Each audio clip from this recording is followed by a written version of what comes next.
My next guest, Robbie McMahon from Spancil Hill, has a great store of songs, don't you, Robbie? Yeah, I have a fella at the mother, yeah. That name, Spancil Hill. Yeah. It's a great song, isn't it? It is a great song, yeah. And you have a great story about it, or you know something about it? Well, I have. See, they have that song recorded and they have the wrong version of it.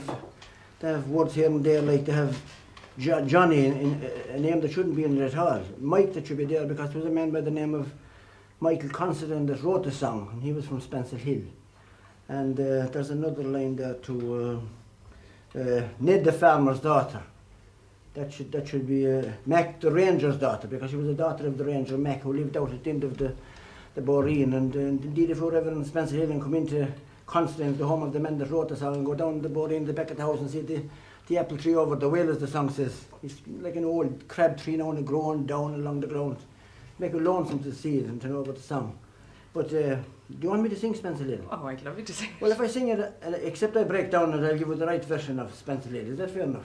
That'd be great. See, you see this Michael Considine that wrote the song, he went to America, and he was great with this beautiful looking girl, Mary McNamara. She went as Mary Mack. She lived outside at the end of the Boreen.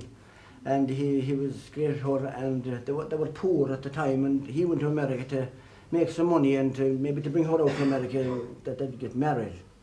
But he worked for a good while in Boston. It was to Boston he went, and he worked there, I think, for 7 or 8 months, and then he went to California, and he was a brainy fellow. He was a great man for composing songs and stories and writing, but he went to college for a while, and he educated himself, and he got a good job, and then he got into bad health. He knew he wasn't going to live after he only lived a couple of years in America. He got into bad health, and he knew he wasn't going to live, so he wrote this song. He wrote it as a poem and sent it home to his little nephew of 5 years of age, who was John Considine, who lived in Spansel Hill. He was an only child.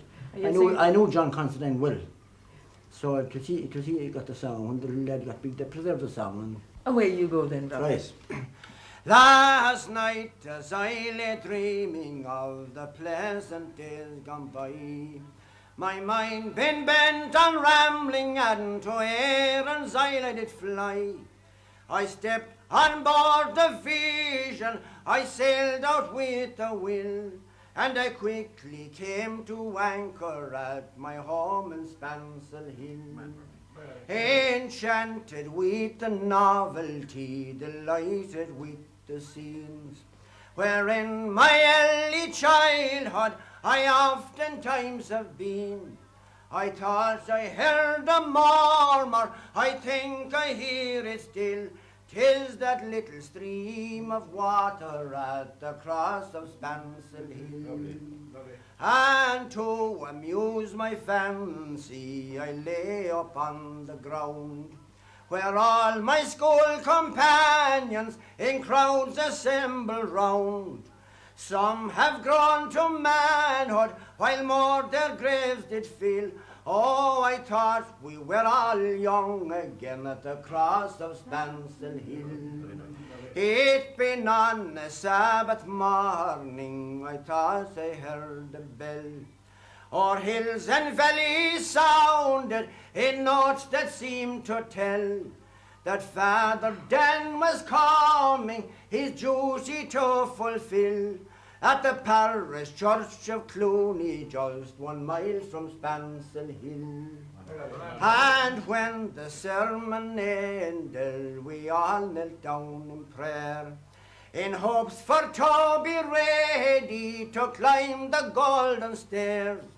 And when back home returning, we danced with right goodwill to Martin Mylan's music at the cross of Spansel.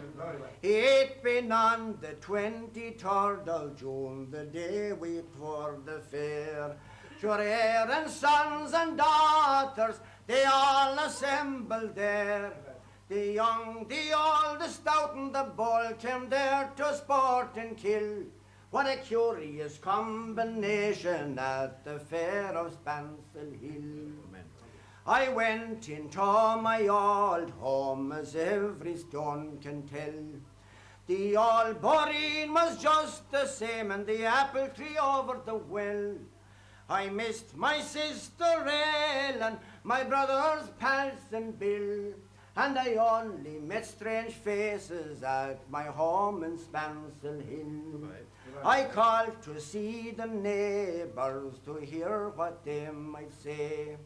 The old were getting feeble and the young ones turning grey. I met with Taylor Quigley, he's as strong as ever still. Sure, he always made me breeches when I lived in Spancil Hill. I paid a flying visit to my first and only love. She's as pure as any lily and as gentle as a dove. She threw her arms around me saying, Mike, I love you still. She's Mack, the ranger's daughter, the pride of Spancil Hill. I thought I stooped to kiss her as I did in days of yore. Says she, Mike, you're only joking as you often were before. The cock flew on the roost again, he crew but loud and shrill. And I walk in California, far, far from Spancil Hill.